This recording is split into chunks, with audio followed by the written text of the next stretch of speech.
कल रात 9:51 पर पूर्व प्रधानमंत्री मनमोहन सिंह ने आखिरी सांसें ली। 92 साल की उम्र में डॉक्टर साहब का निधन हो गया।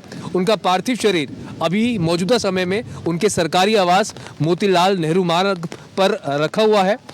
सुबह से ही बड़े बड़े नेताओं का आना, यहाँ पर उनको अपने सुमन अर्पित करना यहाँ पर तांता लगा हुआ है। श्रद्धांजलि लगातार अर्पित की जा रही है। प्रधानमंत्री, उपराष्ट्रपति, गृह मंत्री, बीजेपी के अध्यक्ष जेपी नड्डा, राजनाथ सिंह, तमाम बड़े नेता जो हैं, राहुल गांधी, प्रियंका गांधी, सोनिया गांधी, मल्लिकार्जुन खड़गे पहुंचे और अपनी श्रद्धांजलि यहाँ पर डॉक्टर मनमोहन सिंह को अर्पित की है। आपको बता दें कि आज उनका पार्थिव शरीर इसी घर पर रखा जाएगा और कल सुबह उनका अंतिम संस्कार किया जाएगा। 8 बजे से 9:30 तक उनके पार्थिव शरीर को कांग्रेस मुख्यालय में रखा जाएगा और उसके बाद अंतिम संस्कार के लिए उनका पार्थिव शरीर को ले जाया जाएगा। जो देरी होने का कारण है क्योंकि उनकी एक बेटी विदेश से आ रही है, तो जब तक वो आएंगी तब तक उनके पार्थिव शरीर को यहाँ रखा जाएगा और उसके बाद ही कल उनका अंतिम संस्कार किया जाएगा। कैमरा पर्सन धर्मेंद्र के साथ प्रशांत त्यागी, भारत एक्सप्रेस, दिल्ली।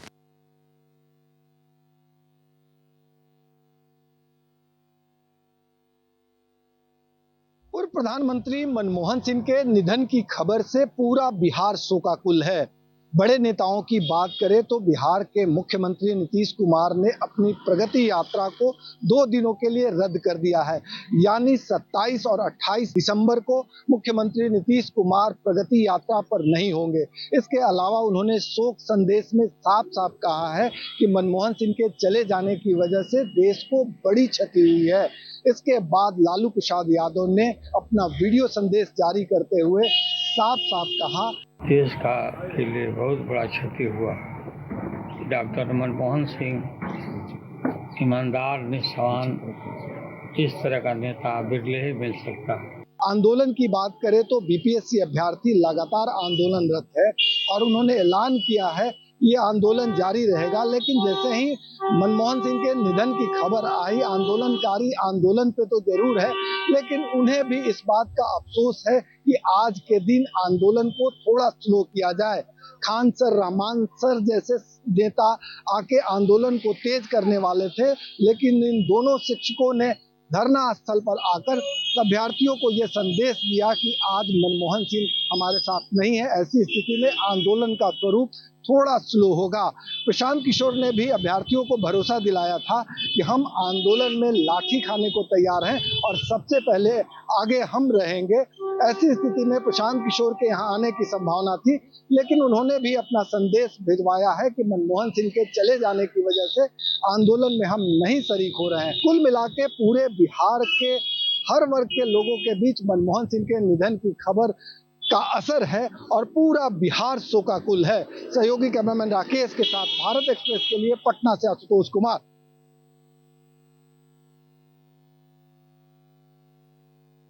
सीएम नीतीश कुमार को बीजेपी के नेता के तरफ से भारत रत्न देने की बात कही जा रही है। बीजेपी के केंद्रीय मिनिस्टर गिरिराज सिंह ने कहा कि नीतीश कुमार को भारत रत्न दिया जाना चाहिए।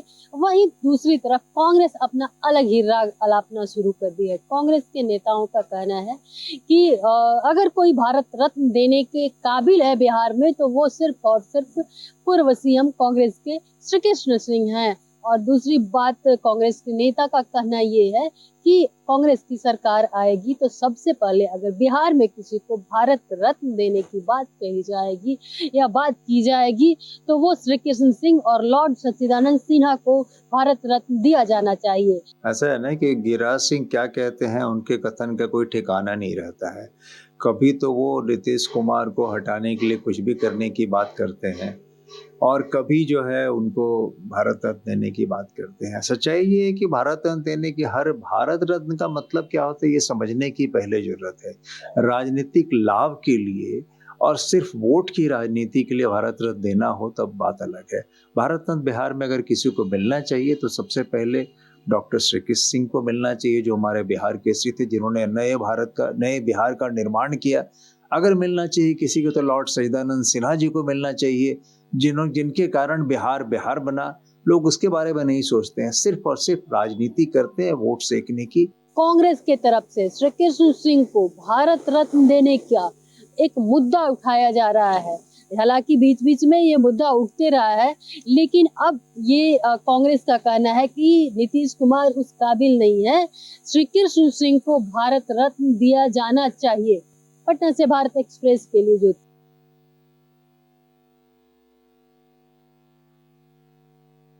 झारखंड विधानसभा चुनाव में अपनी अलग पहचान बनाने वाले विधायक जयराम महतो इन दिनों फिर एक बार सुर्खियों में है। लगातार वो जब से चुनाव जीते हैं सुर्खियों में रहते हैं कि उन्होंने सीसीएल के ढोरी कोलफील्ड इलाके में एक डी टाइप क्वार्टर पर कब्जा करने को लेकर बहुत हंगामा किया और उस हंगामे का असर ये रहा कि उनके ऊपर मामला दर्ज हो गया। मामला सरकारी कार्य में बाधा डालने का है, मामला अवैध रूप से क्वार्टर पर कब्जे का है। दरअसल जयराम महतो सीसीएल से डी टाइप का क्वार्टर मांग रहे थे, लेकिन इसके लिए उन्होंने प्रबंधन को आवेदन भी दिया था, लेकिन प्रबंधन इस पर विचार करता उसके पहले ही जयराम महतो के समर्थकों ने एक क्वार्टर पर कब्जा जमा लिया, जिसे खाली कराने आई पुलिस के साथ जयराम महतो की नोकझोंक हुई, काफ़ी बहस हुई और तरह तरह से धमकी भरे अंदाज में उन्होंने कई तरह की धमकियां भी दे डाली। ऐसे हालात में आखिरकार सीसीएल और स्थानीय पुलिस ने मिलकर उनके ऊपर एक मामला दर्ज किया है, जिस मामले के बाद जयराम महतो एक बार फिर से सुर्खियों में आ गए हैं। दरअसल जयराम महतो के साथ समस्या ये है कि विधायक तो वो बन गए हैं, लेकिन विधायकी का जो तौर तरीका है उस तौर तरीके को सीख पाने में अभी तक असमर्थ रहे हैं। कभी पत्रकारों से उलझते हैं, कभी किसी अधिकारी को गलत सलत बात बोल देते हैं, तो कभी किसी कर्मचारी के ऊपर अलग तरीके से व्यवहार करने लगते हैं। कुल मिलाकर देखा जाए तो जिस तरह से जयराम महतो झारखंड की राजनीति में एक अलग परिप्रेक्ष्य में उभर रहे थे, लगता नहीं है कि उनका आचरण उन्हें बहुत अच्छा भविष्य दिला पाएगा। भारत एक्सप्रेस के लिए कैमरामैन धर्मेंद्र के साथ मधुकर आनंद, रांची।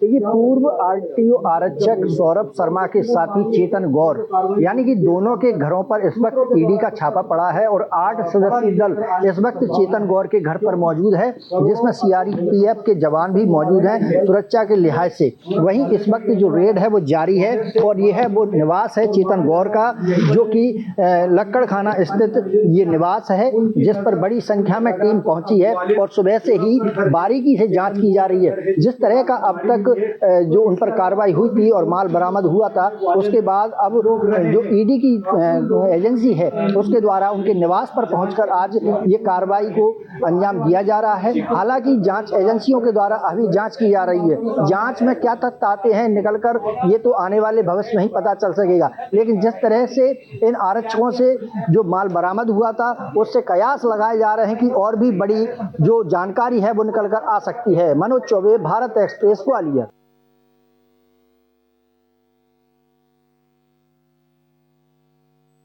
परिवहन विभाग के पूर्व कर्मचारी सौरभ शर्मा के घर लोकायुक्त और आयकर छापे के बाद आज ईडी ने भी छापे मारे हैं।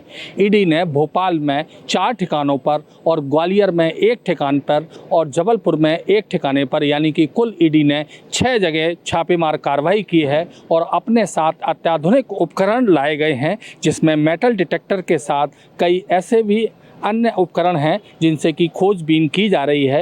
ये निर्माणाधीन मकान जो है सौरभ शर्मा का, उसमें भी खोजबीन की गई। इसके अलावा चारों तरफ सीसीटीवी भी लगाए गए हैं, सीआरपीएफ बल तैनात किया गया है और सूत्रों से जो जानकारी मिल रही है कि ईडी को कुछ संदिग्ध दस्तावेज मिले हैं जिसमें कई खुलासे होने की संभावना जताई जा रही है। इसके अलावा अब ईडी ये जानने की कोशिश करेगी कि सौरभ शर्मा के घर जो विदेशी करेंसी मिली थी वो करेंसी कहां से आई और इतना जो सोना मिला है और जो चांदी मिली है उसमें भी कहीं विदेशी कनेक्शन सामने आ रहे हैं, उसकी भी तलाश ईडी करेगी। इसके अलावा ईडी अब आयकर विभाग के साथ साथ लोकायुक्त विभाग से भी जो जब्ती हुई है उसके बारे में जानकारी प्राप्त करेगी और सौरभ शर्मा चूंकि अभी नहीं है, जब सौरभ शर्मा आएगा तो उससे भी पूछताछ होगी और सौरभ शर्मा के जो करीबी हैं, सहयोगी हैं, जो इस पूरे मामले में कहीं ना कहीं संदिग्ध हैं, उनसे भी पूछताछ होगी। कुल मिलाकर ये माना जा रहा है कि जब पूरी पूछताछ हो जाएगी और संबंधित दस्तावेज और जो जानकारियां हाथ लगी हैं उनकी जांच पूरी हो जाएगी तो बड़े खुलासे हो सकते हैं। दरअसल सौरभ शर्मा के पास कुछ डायरियां मिली थी जिसमें रसूखदारों के नाम थे, उसकी भी जांच अब ईडी करेगी। कैमरामैन मनीष के साथ भारत एक्सप्रेस के लिए भोपाल से अजय भटनागर। महाकुंभ में होटल कॉटेज टेंट की फर्जी बुकिंग के नाम पर फर्जी वेबसाइट बनाने वाले साइबर गिरोह का भंडाफोड़ हुआ है। प्रयागराज पुलिस के साइबर सेल ने 4 आरोपियों को आज गिरफ्तार किया है। इन सभी आरोपियों की उम्र 20 साल से लेकर 35 साल के बीच है। इनके पास से 3 लैपटॉप, 6 एंड्रॉयड फ़ोन और 6 ATM कार्ड बरामद किए गए हैं। ये प्राय ये संज्ञान में आ रहा था कि महाकुंभ आगामी महाकुंभ के दृष्टिगत जो है कई सारी वेबसाइट्स, फर्जी वेबसाइट्स बनाई जा रही थी जो यहाँ पे होटल्स की बुकिंग को होस्ट कर रहे थे और ये सभी जो बुकिंग्स थी ये फर्जी थी। उनका किसी होटल से टाई अप नहीं था और बहुत बार ऐसे भी होटल्स हैं जो एग्जिस्ट ही नहीं करते हैं ग्राउंड पे। टेंट सिटी में भी जो है वो भी उसकी भी बुकिंग फर्जी हो रही थी। तो ऐसा ही एक प्रकरण संज्ञान में आया था जिसमें मुकदमा अपराध संख्या 53/24 साइबर थाने में पंजीकृत किया गया था।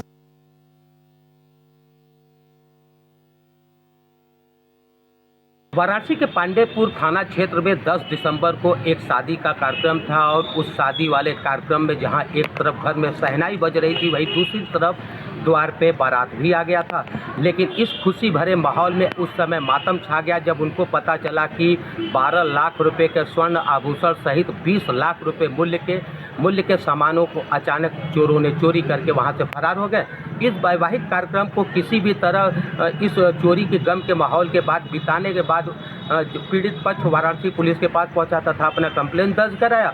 उसके बाद वाराणसी की पांडेपुर पुलिस ने जब खोजबीन चालू किया तो आज उसको भारी सफलता मिली तथा 12 लाख रुपए मूल्य के जहां उसने स्वर्ण को बरामद किया वहीं अन्य सामानों को भी आज पूरी तरह से बरामद करने के बाद पीड़ित पक्ष को इसकी सूचना दी। हालांकि अभी यह थोड़ा सा लंबा प्रक्रिया होगा, उनको माल मिलने के लिए खोए हुए सामान को कोर्ट के द्वारा मिलेगी। लेकिन वाराणसी पुलिस ने एक बहुत ही नेक कार्य किया और भारी सफलता इनको मिली।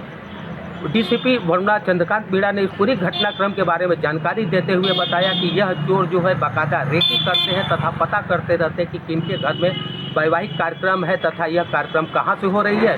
पूरी योजना बनाने के बाद यह उस पूरे भीड़ भाड़ वाले माहौल में पहुंचते हैं तथा मौका देखते ही वहां से सामान को लेकर के फरार हो जाते हैं। वाराणसी पुलिस ने एक बड़ी सफलता ये हासिल की। साथ ही डीसीपी ने यह भी बताया कि यह अंतर्राज्यीय चोरों का गिरोह है तथा कई राज्यों में इनके खिलाफ चोरी की घटना का मुकदमा भी लिखा जा चुका है। विमलेंद्र राय, भारत एक्सप्रेस, वाराणसी।